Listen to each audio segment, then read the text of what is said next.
Ollie Gordon shines. The backup quarterbacks struggle. And a whole lot more happened today. The defense showed up, especially in that front seven.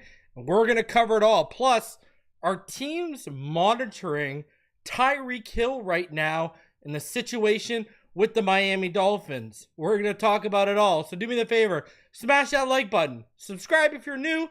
Let's get into this.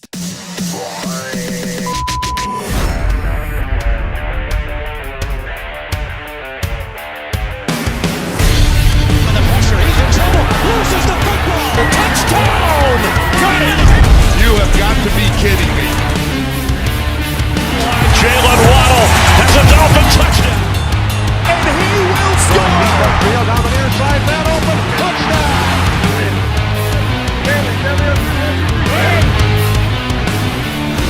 The run from Tua Tagovailoa. Touchdown! He's going deep. He's got it for the touchdown again.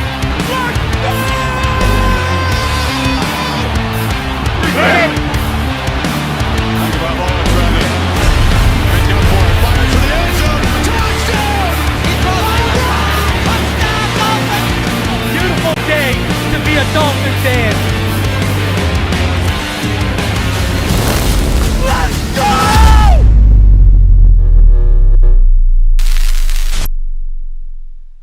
What is good, Fin Nation? What's good? It's your boy Reason. We're back here for another one. We're going to cover and recap and discuss everything that happened today, my thoughts, my takeaways, and so much more. But as you come in, do me the favor, smash the like button.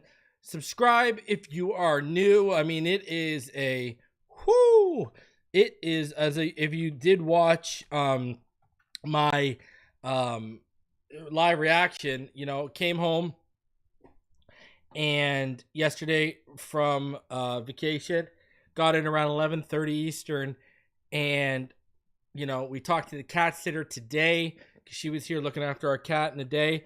Apparently, between sometime my cat sitter left and we got home, my AC stopped working, and we just replaced this unit like last year.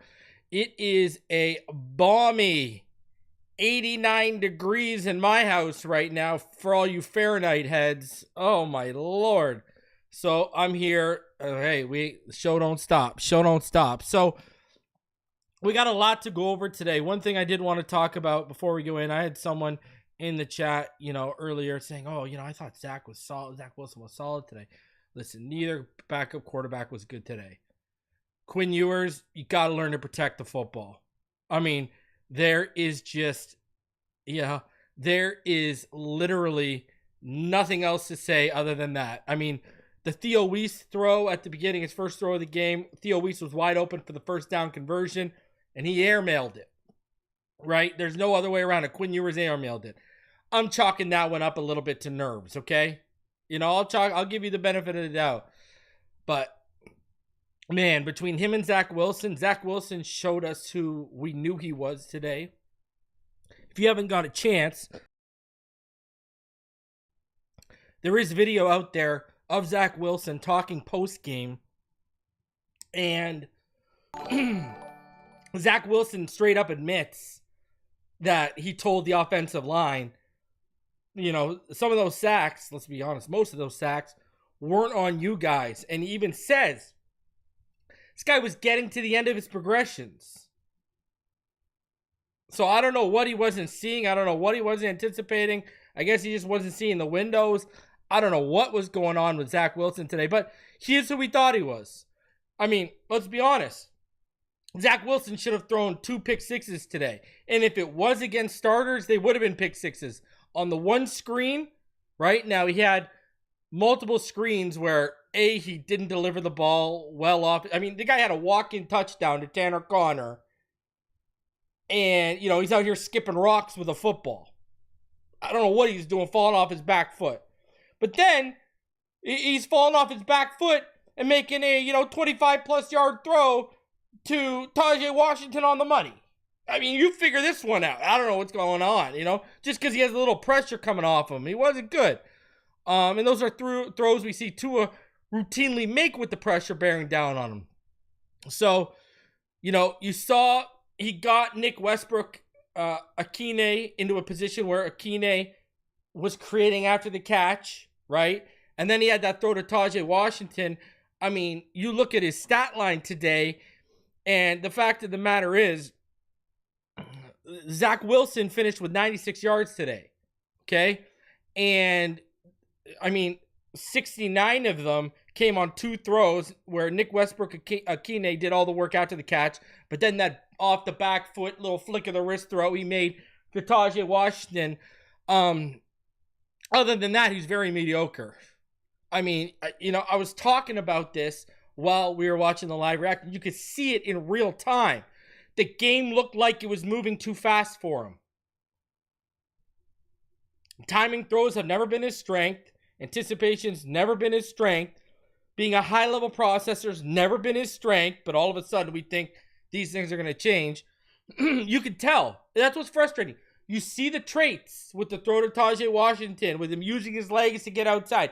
You see the traits, but the problem is he got nothing, football-wise, nothing up here. The hamster's, he's not on the wheel running. He's sitting by the wheel drinking a beer. And in comparison, yes, Quinn Ewers. Now, in fairness to Quinn Ewers, he made some throws, some good throws, but the coverage was just better. That's just a fact of the matter. The coverage was just better. But he did make, he made some good throws where the coverage. Now, the errors, though. Now, the first fumble. I mean, you go back and you watch that, and the left tackle is absolutely blown up on that play. And it's just a free rusher bearing down on Quinn Ewers. I mean, what are you going to do on that play? Now, still, we'd like to see you protect the ball. We're inside the 5, et cetera, right? We'd like to see you protect the football right there. But, I mean, it was just brutal stuff. That's all there is to it. Just brutal stuff. So, and I believe on, I think on the Ewers one, it was, because 71 just got absolutely blown up on that play. I mean, there's nothing else you could do. I mean, there's just nothing else you could. I mean, you were just trying to make a play and get out, and there's just nothing he could do. And so, I'm at the point now, and that was Keon Smith. That was Keon Smith getting blown up on that because they kicked him out to left tackle. I've been telling y'all, they've been trying to train him at right guard. I told y'all this coming into this season. I don't like him as a swing option. I don't think Keon Smith is any good. They keep sticking with these guys, right? I don't think, we watched today, Jermaine Ifedi and Larry Borum have no business being the top backups for the Miami Dolphins, but here we are. I mean, how's a guy on YouTube consistently telling you what these issues are and IDing these, and these guys just, business as usual, status quo? I just don't get it.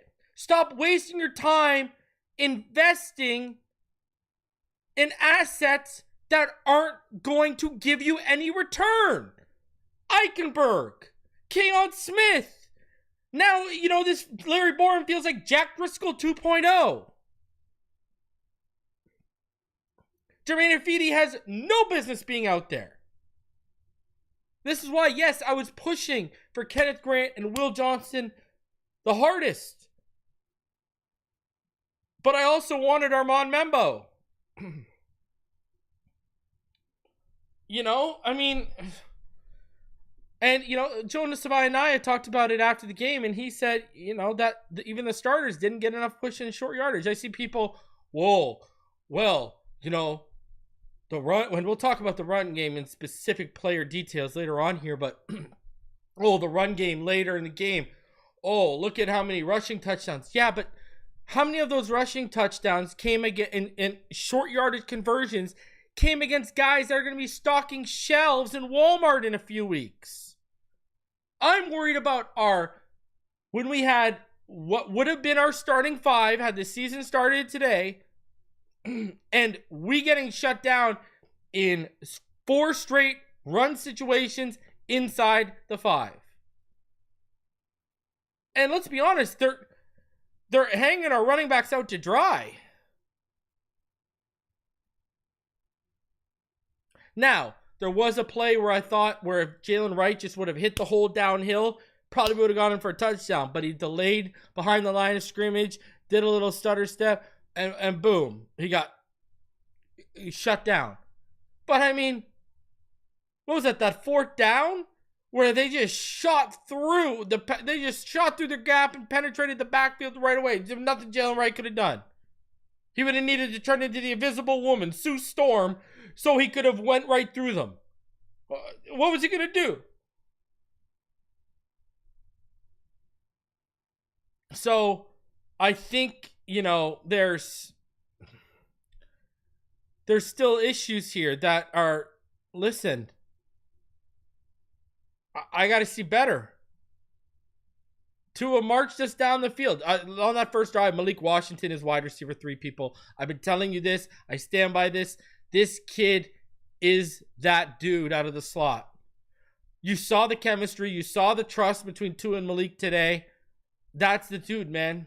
Nick Westbrook-Akine is going to be a good contributor, but he's going to be wide receiver 4. Malik's that dude. I've been telling y'all since we drafted Malik Washington. He is that dude. And I know we got some other fans in the chat of Malik Washington that have loved that pick since it happened. So the collective of us, I've been telling you, he's that dude. He's that dude. I'm still sitting here telling you Malik's gonna be legit. He's gonna be legit. I don't know what else can I say. I think shout out to Penn in the chat. Malik's a stud. She's 110% right. Absolute stud. So let's give you some of my takeaways. Here's some takeaways I thought. Let's start off with game balls. Offensively, I would give my game balls to Tajay Washington and Ollie Gordon. Those would be my offensive game balls. My defensive game balls today would have been Derek McClendon and Willie Gay Jr. But I thought Matt Dickerson was good. I thought Daquan Jackson was good. I thought that front 7 was really showing some depth. I thought KJ Britt, he seemed like he was everywhere around the ball all the time. Big play, Willie Gay shows up with a sack, half sack, charge to him and Benito Jones. Willie Gay was making some plays today. I think this, speaking of the wide receivers, I think this battle is going to be interesting. I mean, we're in a situation where they're carrying at least 6. There is at least 6 receivers coming onto this roster. And I want to talk about that for a sec. So I think you're going to have Tyreek. I think you're going to have Jalen Waddle, who, I don't know if you guys heard, but McDaniel said after the game, Jalen Waddle got hurt in that hit he took in practice. The one that the Bears showed the highlight of? He got hurt. So I think Tyreek, I think Jalen, I think Malik, I think you got to go, obviously, Nick Westbrook-Akine. I think Tajay makes this, and I think D. Eskridge make this. Now, are they going to carry a 7th? Because I'm going to be fair here. Let's be fair here. I'm going to be honest with you. I want to see what Theo Weiss can do with a guy who knows how to throw the football. Let me see Theo Weiss with a guy who knows how to get him the football. That's why I wanted Quinn Ewers to complete that ball. I wanted to see what Theo Weiss was about to do with the football in his hands. I don't think we're putting Theo Weiss in a position to really show off what he can do. And I would hate for him to go to the practice squad, for them to cut him, try to get him to the practice squad, and him get poached. Remember, that guy was a 5-star recruit coming out of high school. Eric Zakama, I'm over it. Sorry, I'm over it. What are we doing here? Because here's the thing we need with a Theo Weiss. This is why I want to see what Theo Weiss has. Tajay Washington makes this team 110%. But look at the guys I just named. Jalen Waddle, Tyreek Hill, Malik Washington, Nick Westbrook-Akine. Right? Tajay Washington, D. Eskridge. There's only size with one of those guys. It's Nick Westbrook-Akine. We need another guy with size to step up here. And I think it's going to be Theo Weiss if you give him a guy who can get him the ball. So, we don't need a bunch of guys under 6 feet. We need some more size, especially, let's be honest. Guys, that tight end room is a mess. We better hope Darren Waller is something. That tight end room is a mess. I saw Rucci having a good block after having a poor block where he did nothing. Julian Hill, what are we doing here? I've been talking about this for 2 years when I had Omar Kelly sitting up here on our monthly podcast, the Cover 4 podcast, when I was telling him and each and every one of you, no, we need to go get a legitimate option. They go get Jonnu Smith in this offense. I went into greater detail why they needed to go get a playmaker and stuff like that. But you guys we got to find someone who can make plays with the football in their hands and block. Because this is just Farrell Brown didn't have a good day. He was whiffing on blocks. And this guy's supposed to be our best blocking. He's supposed to be a blocking specialist. He's whiffing. That tight end room is... I don't know what's worse, the tight end room or the secondary room. Take a coin and flip it. Now, that's where I'm at with the offense. Okay, now let's talk about the defense here. Like I said, Derek McLennan, Willie Gay, they would get my game balls. I did think KJ Britt was around the ball. I thought Ethan Bonner was the best corner today, right? He tipped that ball that Patrick McMorris ended up picking off. Other than that, though, let's be real here. The cornerback room wasn't that great. Storm Duck was getting beat in front of him. BJ Adams gave up big play. One of the most memorable highlights from everyone but Ethan Bonner was what? Jason Marshall in crunch time forcing an incompletion. Elijah Campbell should have had a pick, but he mistimed his jump. He jumped way too early and a ball tipped right to him and he couldn't haul it down. But I thought the cornerback play was very up and down and meh. Jack Jones had a pick that got called back because of a DPI, but then he did force an incompletion into the end zone. So, good and bad. So, obviously we saw them starting off with the 3 safety look, right? Melifanu, Elijah Campbell, and Minkah Fitzpatrick. That's probably going to be what they do a lot of. So they're going to be negating the amount of corners that they rely on out there. But the corner room was very meh. We saw Tyson Bagent put together a drive where the guy looked like, he was at worst a second round pick. He's flashing first round pick against us. What did they put together? Was it 16, 17 plays, 96 yards in 9 minutes and 33 seconds, something like that? Let me double check that, but it was ridiculous. I was like, what is happening right now? I'll tell you right now. Yeah, what was this? Yeah, 16 plays, 79 yards, 9 minutes and 33 seconds. But it's 79 offensive yards, but you also, they had a offensive holding penalty that they dug themselves out of, right? And so I don't know. And they also had an illegal formation 5-yard penalty that they dug themselves out of. So really, again, like I said, you add on the yards that were taken away from the penalty. They dug themselves out and put it together on that drive. So, I don't know. Brutal. It was not, Tyson Bag of Donuts looked like he was moving it on us. It wasn't fun to watch that, but I thought the secondary was just, at best okay today. It looks like we might have the same, we're in preseason and we still got time for this to play out, but I'd be calling Asante Samuel Jr. Kenneth Grant, this guy's stopping runs, taking on doubles. What was it? One of the first or second play of the game, he was already facing a double team. The guy's legit. And batting down a pass, a key play there. I'm telling you right now, Kenneth Grant looks like he's going to be a force. This guy looks like he's going to get it together. He's going to be a force. But, yeah, that cornerback room, I just, rough days. B.J. Adams, Ethan Robinson had a rough day. Kendall Sheffield getting run over by a running back. You know what I mean? I wasn't a fan of that. Let me tell you that much, especially when Kendall Sheffield and Storm Duck were the starters technically today. Right? I thought Channing Tindall had a really rough series. Where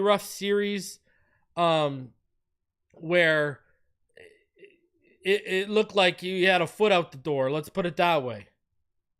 It looked like he had a foot out the door. It was a real rough series he had. And then, he did pick it up after that, right? That was the play that ended the series that ended on downs, where the Bears went 10 plays, 80 yards. It was in the second quarter. It was our last drive of the second quarter. That was a rough drive for Channing Tindall. But then after that, he started playing up. Listen, Eugene Asante, this guy was flying around the field. We were seeing that 4.4 speed right in front of our beautiful eyes. And then what happens? I thought that was an unjustified penalty that he took. What's he supposed to do there? Was he supposed to do a backflip or cartwheel or, hurdle the player? Like, what are we supposed to do here? I thought that was unjustified. I thought Eugene Asante, I thought that was clean. I liked what I saw early from Eugene Asante. Man, that kid can fly around, huh? You love it. You love to see a kid like that move around. So I was really good at that. Isaiah Johnson made a few plays. Now there was a play where the receiver wanted a flag, but it was underthrown, but Isaiah Johnson batted it down. Grayson Murphy today, he had a decent day.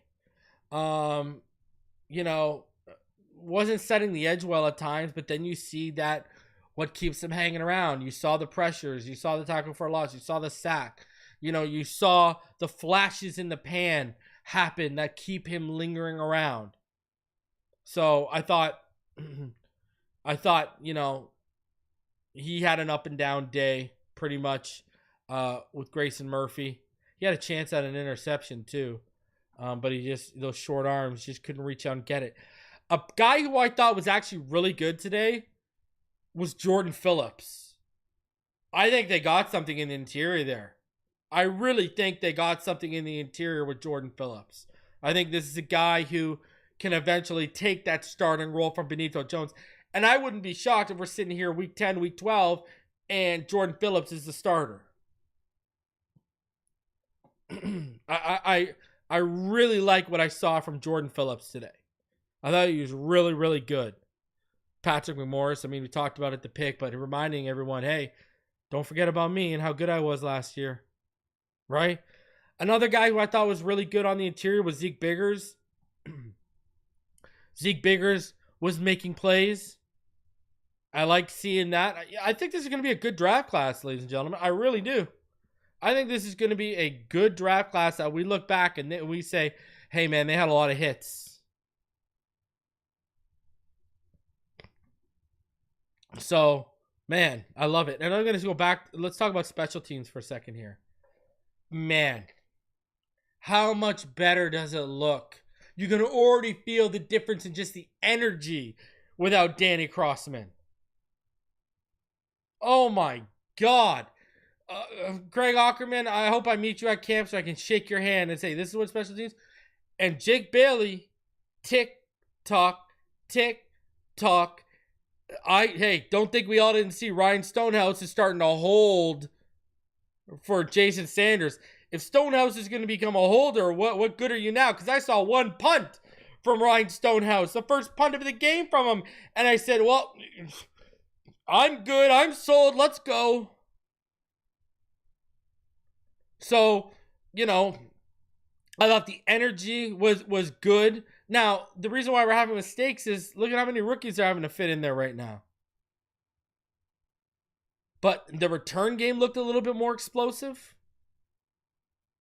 Right? How many big chunk returns did we have today? And this brings me to my next point. I hope he gets to the practice squad. I really do. You cannot sit there and tell me that AJ Henning doesn't intrigue the hell out of you. You just can't. I mean, we got the speed, right? We've got the return ability. I mean, this guy was a big play returner in college. And what do we see today? What did he post? A 36, 38-yard return? First time he touches the ball. And then he comes back, right, as a receiver, makes some big plays. I mean, AJ Henning, to me, that's a very intriguing. I want to see the growth and development of this guy. And I want to see him in camp next year. Especially as we know what might happen with Tyreek Hill.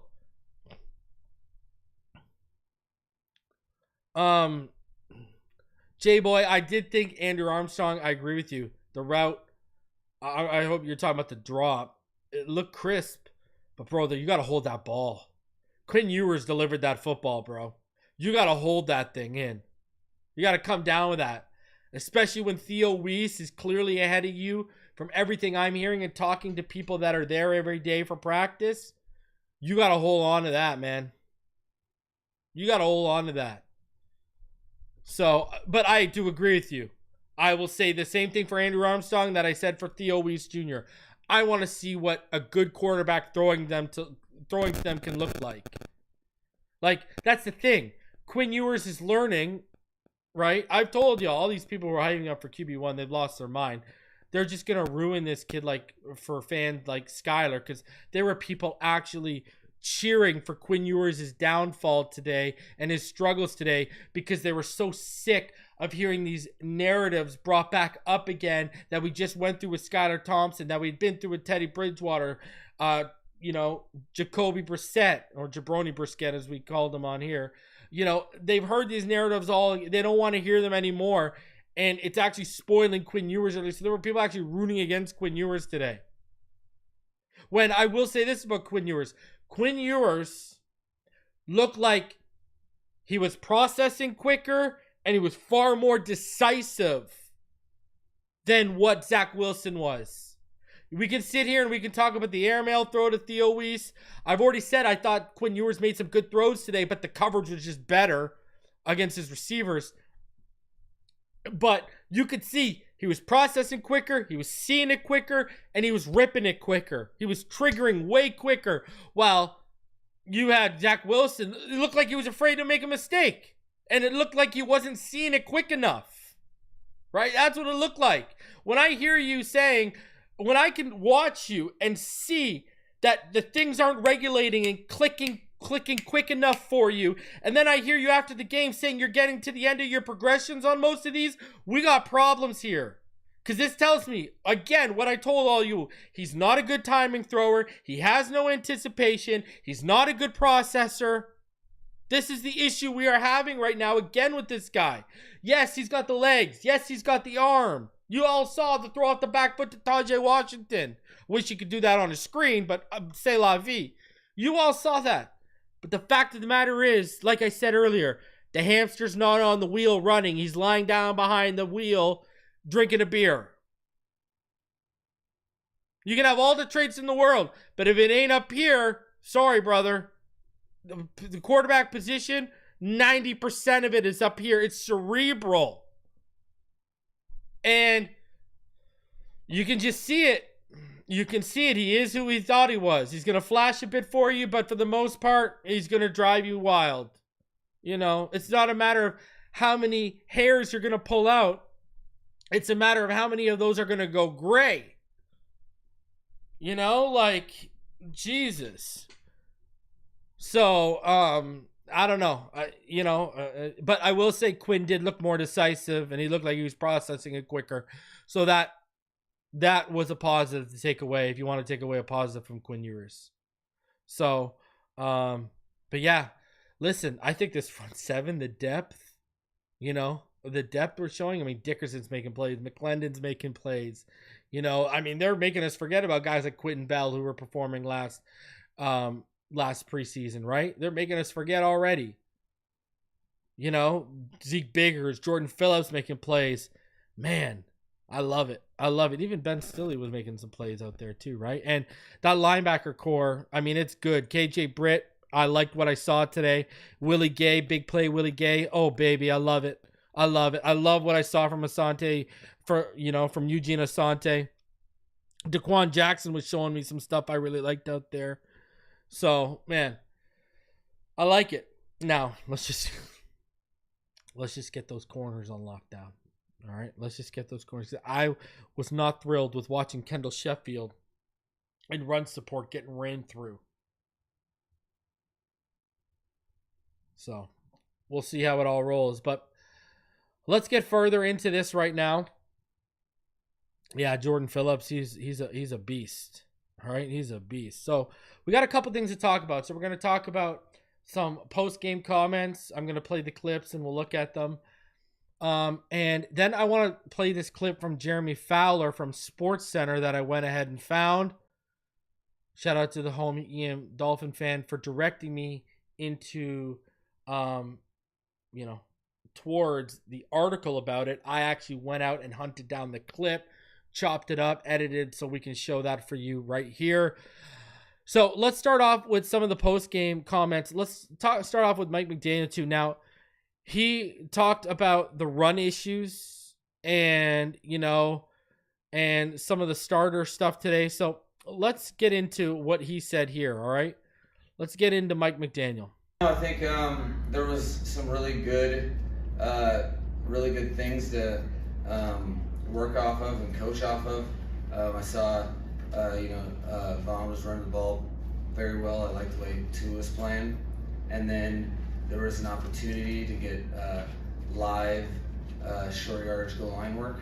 And probably in the situation, the way that I was calling the game, it definitely wasn't.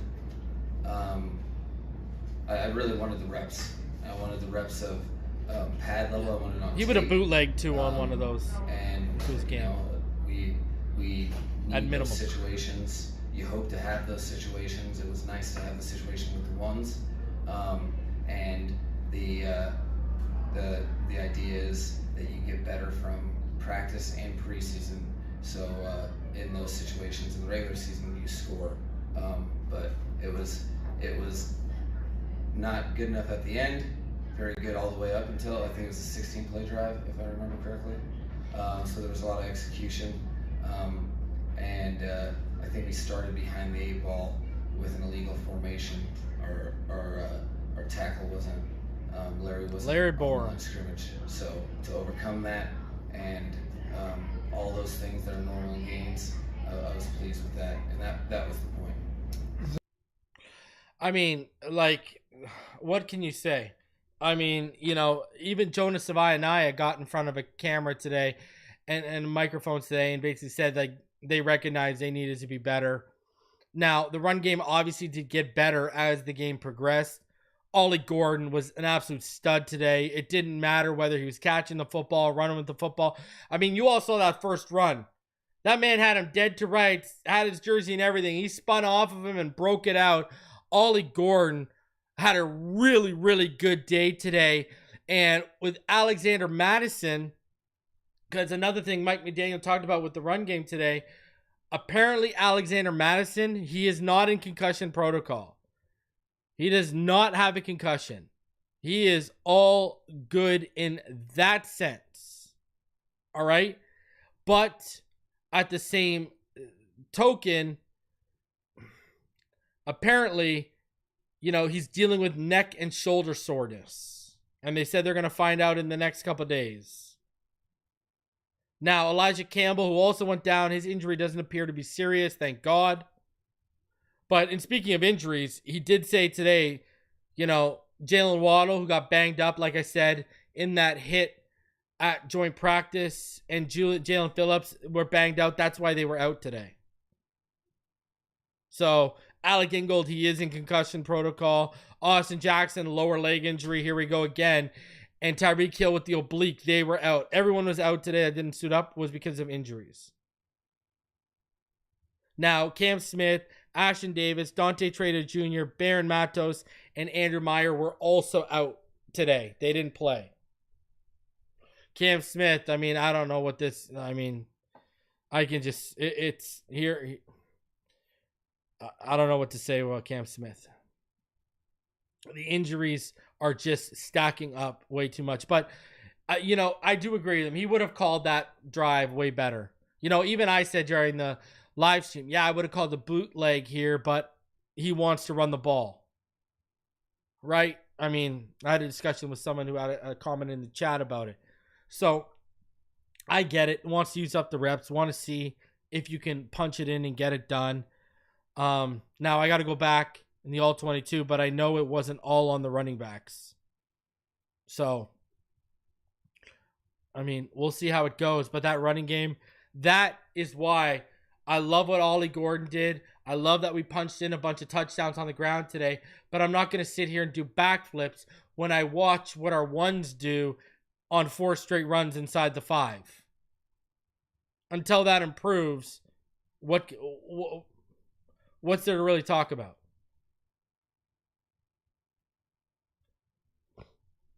Now, what did worry me today, too, is Mattison had a fumble. It was interesting. I thought Ollie Gordon was just making a chance of every opportunity he got. Ollie Gordon was just really, really good today. Really, really good today.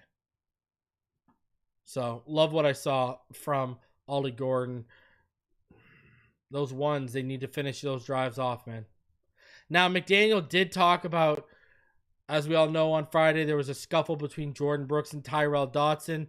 This is what McDaniel had to say about the situation.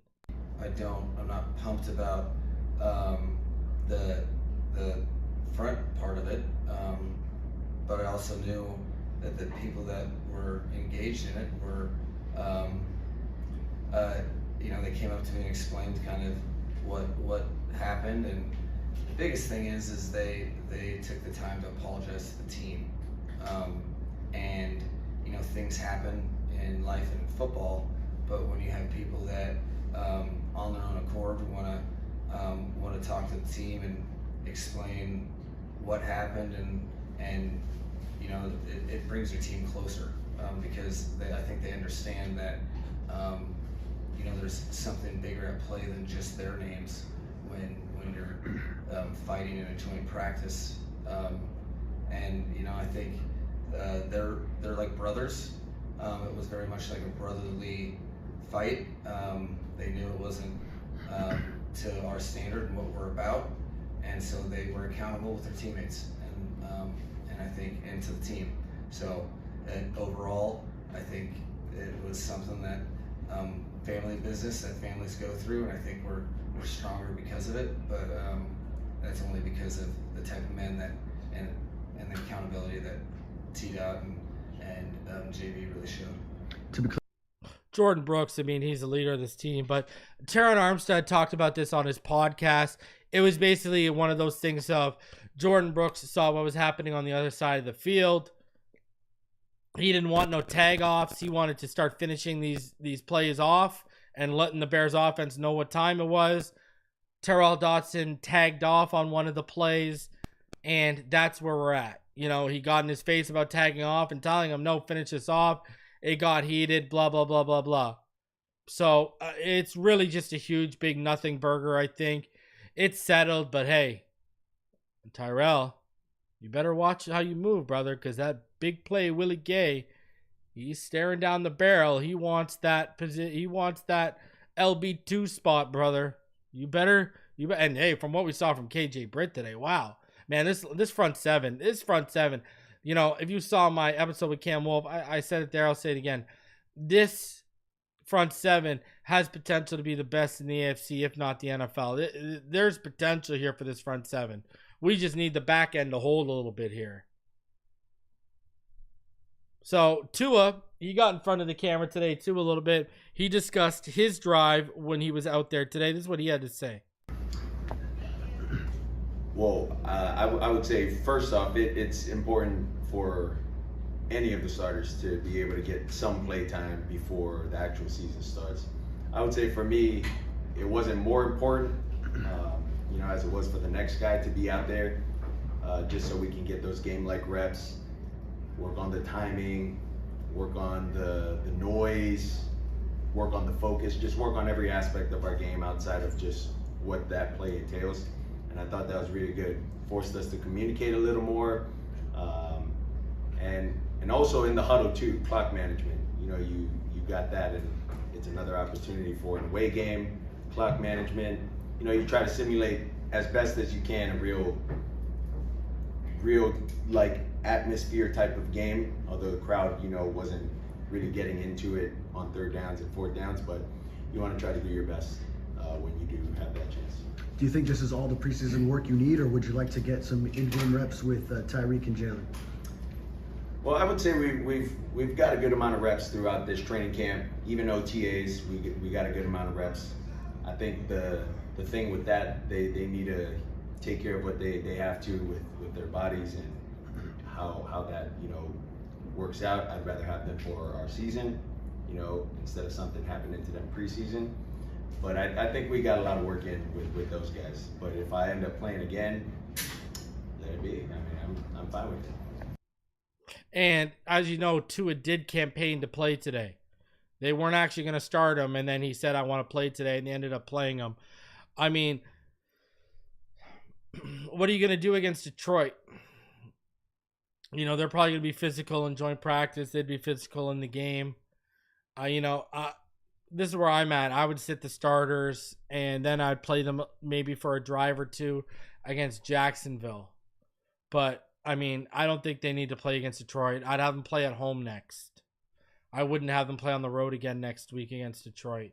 To be honest with you, next week I would start Quinn Ewers, and I'd give him the first half, and I'd give Zach Wilson the second half. You already know what you got in Zach Wilson. I would start Quinn Ewers next game. That's just me. And if there's some guys you want to get reps in there that are on the second or, even some first string guys you want to get reps in, throw them in with Quinn. That's what I would do. So, but yeah, I would just wait off on Tua. He looked good. He looked sharp. Had some good conversions. Him and Malik looked real good together. But I would wait until let him play his, only remaining snaps of the preseason right before we enter that little break between the end of the preseason and the start of the regular season. And plus, it's at home. That's what I would do. So, I don't know. We'll see what they do. I don't know if they weren't planning to play him this week. That tells me they were only planning to give him reps in probably the last two games, and now he's used one of those up. So, yeah, we don't need Tua to be playing more in the preseason, especially, we all know what the injury issues are. We don't have to go over them here. Why risk that? AJR305 says Q looked more comfortable to him. And then shout out to me boxes full of SHIT. What's going on, sir? Welcome back, Reason. He says, good to be back, man. That's hilarious. But that's where I'm at with it. Hey man, J-Boy, I'll be down there August 18th, August 22nd. I'll tell you guys exactly. I'll be going live when I get back to the Airbnb after each practice, right, on the 19th, the 20th, and 21st. So I'll let you know exactly what I see. So I know it's you, Hammer. I know. I can tell by your picture. So I just had to read that. I just had to read that name. That's amazing. Oh, man. I appreciate you coming through, Hammer. So, but, yeah, I get it. You got to get those reps in. I'm going to tell you right now, Ewers needs those reps, though. You got to get him acclimated. If you look at Ewers, and he was talking after the game, he was even talking about how the players on offense were moving faster in college. You can tell you had first game jitters, but you also he's trying to adapt to the speed of the game. It wasn't no dart performance. It wasn't no Shador performance, So, but hey, I'm not here stressing and pressing for this guy to be the top of the depth chart. You know, if McDaniel's here for the next couple of years and through growth and development he works his way up, that's what the expectation is. I don't have that any expectations further than that. So I'm just here to enjoy the growth and development because we know the tools are there with Quinn. All right? The tools are there. Can we put them to work in the proper way? We'll see. So, now let's get into some news. Jeremy Fowler was on NFL Live on ESPN, and he discussed Tyreek Hill. This is what he had to say about the Tyreek Hill situation. I thought this was very interesting where Tyreek Hill's dealing with an oblique injury, but this is what we're talking about right now. What's the latest camp chatter for these teams starting with Miami? I'll go with Tyreek Hill. So his status is uncertain. He's dealing with an oblique injury right now. When he gets back in the lineup, it's still up in the air right now. I have talked to a few teams that are at least monitoring his future a little bit. Could he be a potential trade target? Now, I know the Dolphins earlier this summer were telling teams, no, we're not trading Tyreek Hill. But they just, wonder, is he going to be available? It could be wishful thinking. Maybe they want him to be available. But he's a player that when I bring up to teams, hey, who's sort of a trade target you're watching, they bring up Tyreek Hill. So we'll see. He's a big option for Tua. That'd be a major move if they did move away from him. So, we're flat out sitting here and saying, he just literally said, I've talked to a few teams who are at least monitoring his future a little bit. You know what I mean? And he said the Dolphins earlier this summer were telling teams, no, we're not trading Tyreek Hill, which I don't, totally believe that. But anyways, but again, what does Jeremy Fowler say? He's a player when I bring up to teams, hey, who is sort of a trade target you're watching? They bring up Tyreek Hill. Is this Tyreek Hill's availability? Or are these contenders that are thinking he's going to be an option because things are going to go south in Miami at the trade deadline?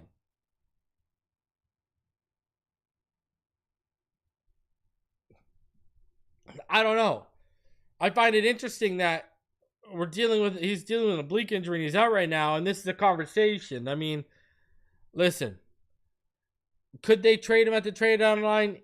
Sure, if Tua's hurt and the wheels have fallen off already, but I expect something to happen with Tyreek Hill next offseason, and I don't know how it's going to go down. I don't know what the deal is going to be, but I don't think he's going to be a Miami Dolphin when next season starts. So this though, because I see people reporting on it, I making a conversation about it. It's just interesting to me though, because if the Dolphins told all these teams earlier in the offseason that he's not available for trade, what's changed that now they think it's worth even monitoring the situation? I don't know. You tell me. So, it is what it is. We'll see what happens with the Tyreek Hill situation. The only way I think this happens is if some team comes calling at the trade deadline and we're out of the playoffs and it's over. It's done with. So, I don't know. I personally think this is right now a big nothing burger, but I do find it interesting that on one hand he's saying, hey, we were telling teams early in the offseason. We're rearing up for the season to start right now. What has changed? So, but I do think Tyreek Hill is going to be suiting up for the Miami Dolphins in week 1. Contract's basically close to immovable. And I do think the trade deadline, if we're out of it, makes the most sense because then teams will be trying to gear up for a big-time playoff run, someone in a big position. So maybe that's probably when his trade value would be at the highest. But for now, I expect Tyreek Hill to be part of this Dolphin squad this year. And honestly, let's see you back. Let's see you bounce back. Let's see you bounce back. You owe Miami Dolphins fans the franchise and the players on that team that put their bodies on the line with you game in, game out. You owe them that at the minimum. So let's see what he does. Guys, smash that like button.